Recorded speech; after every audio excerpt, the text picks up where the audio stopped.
A warm welcome to the newsroom. President Muhammadu Buhari is currently meeting with Nasarawa State Governor Abdullahi Sule in Abuja, the nation's capital. The agenda of the closed-door meeting is unclear, but it is coming hours after the throned Emir of Kano State, Muhammadu Sanusi II, arrived in Nasarawa on alleged exile. Sule arrived at the presidential villa at about 10 a.m. ahead of the Federal Executive Council meeting.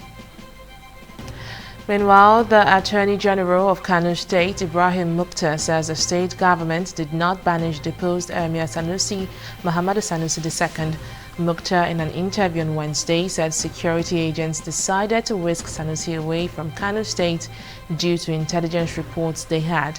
The Attorney General noted that it was normal practice for deposed emirs to be moved away to maintain peace in the state, adding that such an action was not in contravention of the Constitution, which guarantees freedom of movement.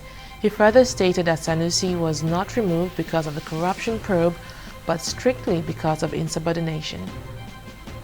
The Lagos state government has asked residents to prepare for the rainy season, as the state is expected to witness between 240 to 270 days of rainfall in 2020. The Commissioner for Environment, Tunji Bello, at a press briefing, said the maximum annual rainfall is predicted to be 1,750 millimeters. Bello says the earliest predicted onset of the rainy season is 17th of March, while it is expected to cease earliest by November 22nd. He explained that residents staying in coastal areas will witness flash floods, which he describes as natural, but added that it will disappear in a matter of time if the drains are clean. The trial of Omoyele Sowore and his co-defendant Olawale Bakari on amended charges of treasonable felony and conspiracy resumed today at the Federal High Court in Abuja. Both men are standing trial before Justice Ijoma Ojukwu, and they have pleaded not guilty to the charges and were earlier granted bail by the court.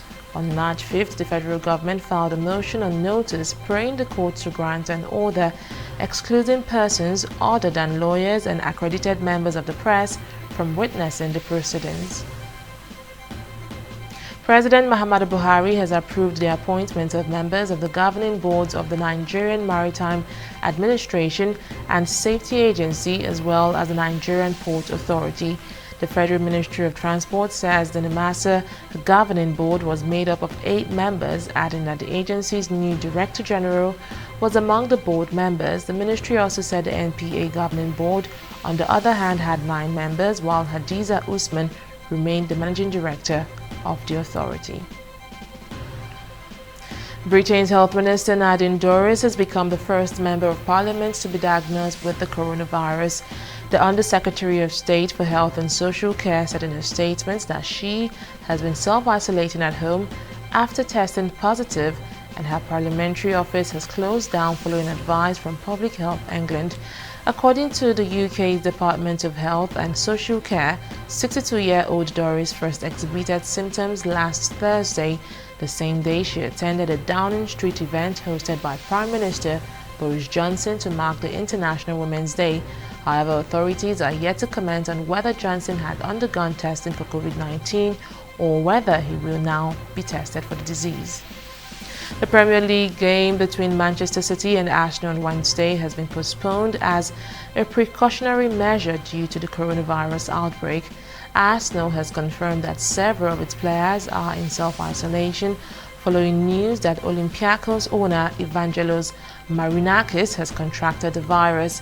According to the Gunners, the 52-year-old met with a number of their players when Arsenal hosted the Greek side in a Europa League match 2 weeks ago. And that's the latest from the newsroom. Many thanks for watching. Bye for now.